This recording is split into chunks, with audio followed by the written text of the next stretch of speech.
Good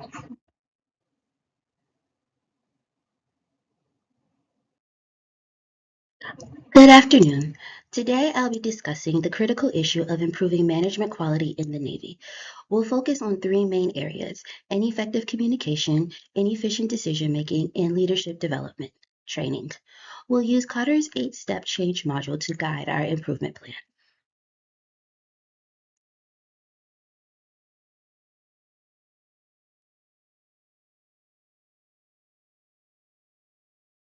The Navy is currently facing significant challenges in three key areas: ineffective communication, inefficient decision making, and inadequate leadership development training. These issues impact operational efficiency, morale, and overall mission success. Let's discuss the significant ramifications of underperformance in the Navy, focusing on ineffective communication, inefficient decision making, and inadequate leadership development training. Ineffective communication can lead to misinterpretations and delays, resulting in mission failures and compromised operational effectiveness. Inefficient decision making and inadequate leadership development create an environment where personnel feel undervalued and unsupported, leading to low morale and high turnover rates. Continuous underperformance erodes public trust and damages the Navy's reputation as a leading military force. This can impact recruitment efforts and the overall perception of the Navy. By understanding and addressing the ramification of underperformance, we can implement effective strategies to enhance management quality and ensure the Navy's long-term success.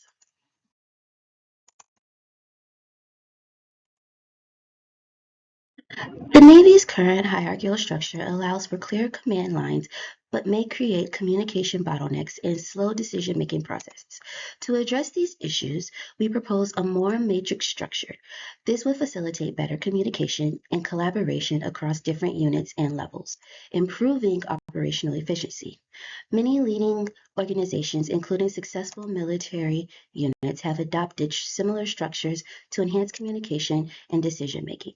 This approach has resulted in significant improvements in operational efficiency and effectiveness.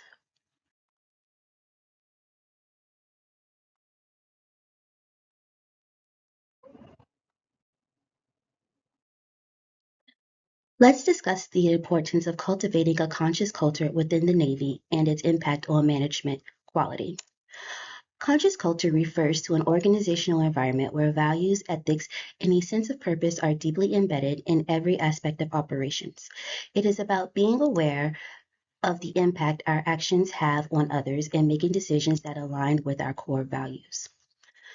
A conscious culture ensures that every decision and action takes aligns with the Navy's core values of honor, courage, and commitment. This alignment fosters a sense of purpose and direction. When personnel feel that their values are reflected in the organization's culture, it boosts morale and fosters a strong sense of camaraderie and trust. A conscious culture promotes ethical behavior in decision making, reducing the risk of misconduct and enhancing the Navy's reputation and operational integrity. Leaders must model the values and behaviors that defines a conscious culture. This includes transparent communication, ethical decision making, and demonstrating a commitment to the Navy's missions and values. Regular training programs that reinforce the Navy's core values and ethical standards help embed these principles into everyday practices.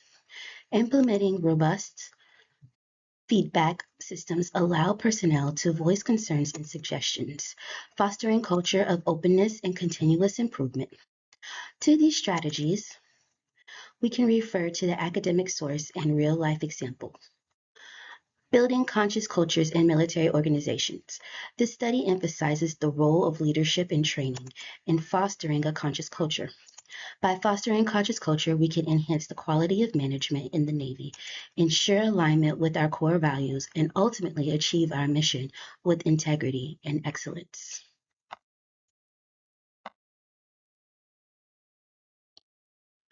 To address these problems, we must create a sense of urgency. Ineffective communication can lead to misinterpretations and operational failures. Inefficient decision making delays critical actions, and inadequate leadership training weakens our command structure. By presenting data and real life examples, we can highlight the urgency and potential risk of not taking immediate action. Next, we need to build a coalition. This involves forming a team of influential leaders and stakeholders who are committed to driving the change. Ensuring diverse representation across ranks and departments is essential to gain broad support and foster commitment.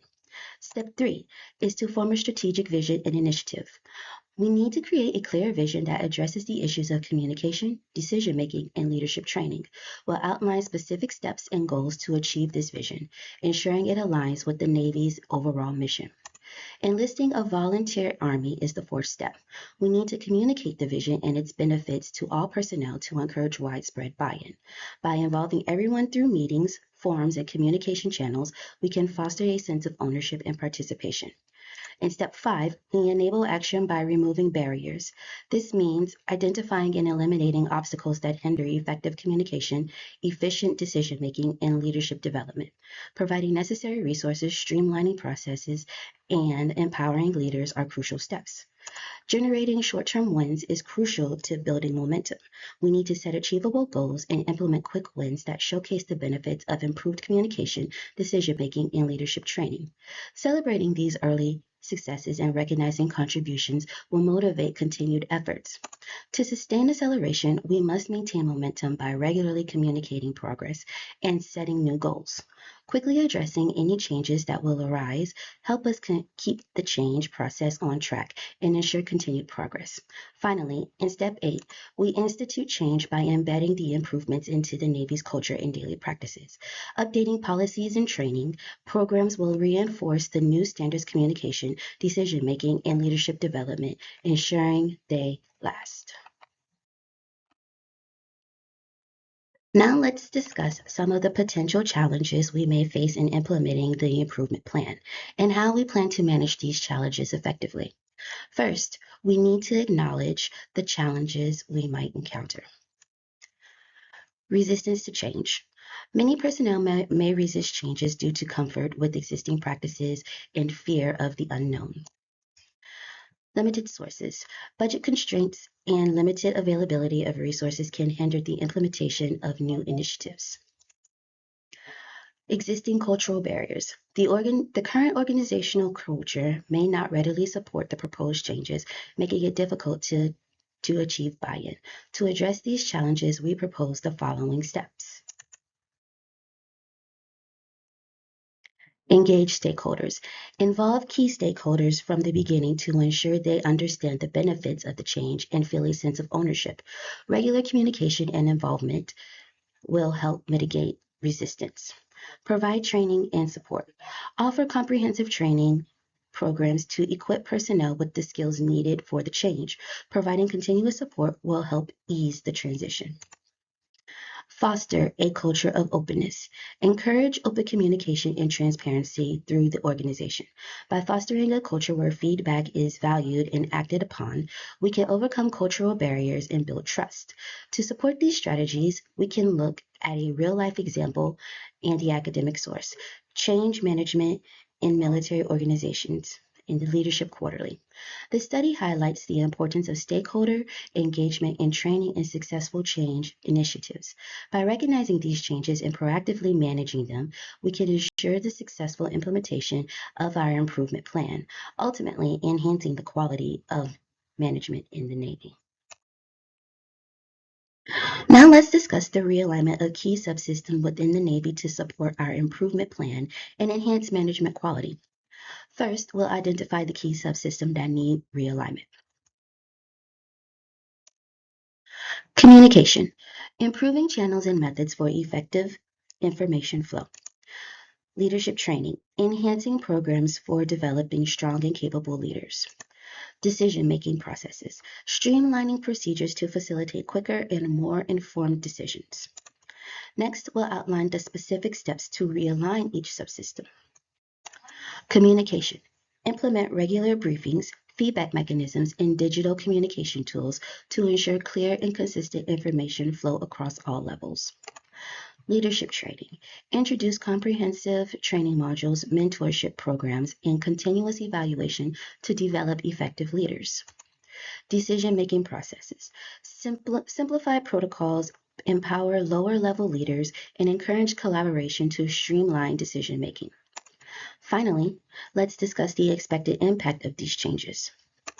Improved communication. By enhancing communication channels, we reduce misunderstandings and increase coordination, leading to more efficient operation. Stronger leadership. Enhanced leadership training will build a stronger and more effective leadership team, capable of guiding the Navy through complex challenges. Efficient decision making. Streamlined decision making processes will increase agility and responsiveness, enabling quicker and more informed decisions. By realigning these subsystems, we create a more cohesive and efficient organization, ultimately improving management quality and supporting the Navy's mission.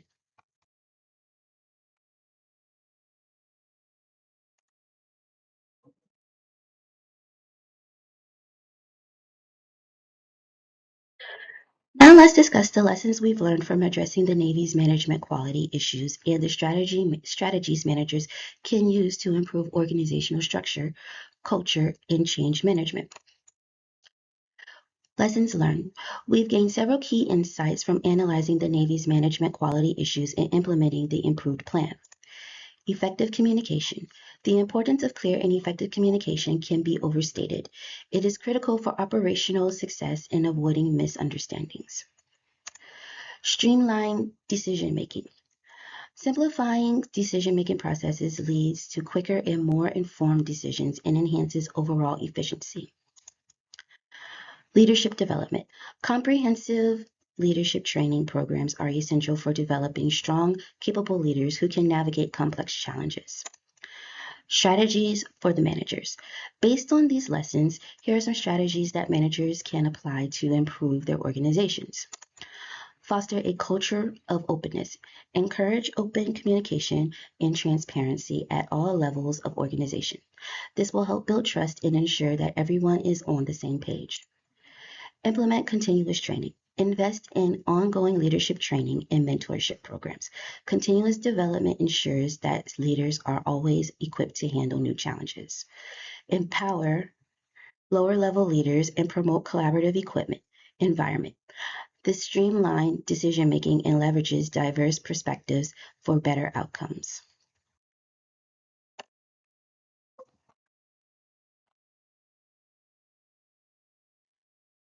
In conclusion, by applying Cotter's 8-step change model, we can systematically address the critical issues of ineffective communication, efficient decision-making, and inadequate leadership development training in the Navy.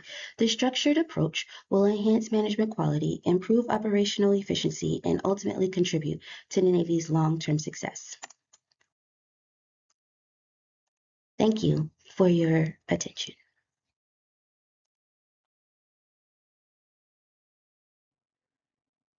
Please see the following references that was used for this presentation. My name is Ashley Alexander, and thank you for your time.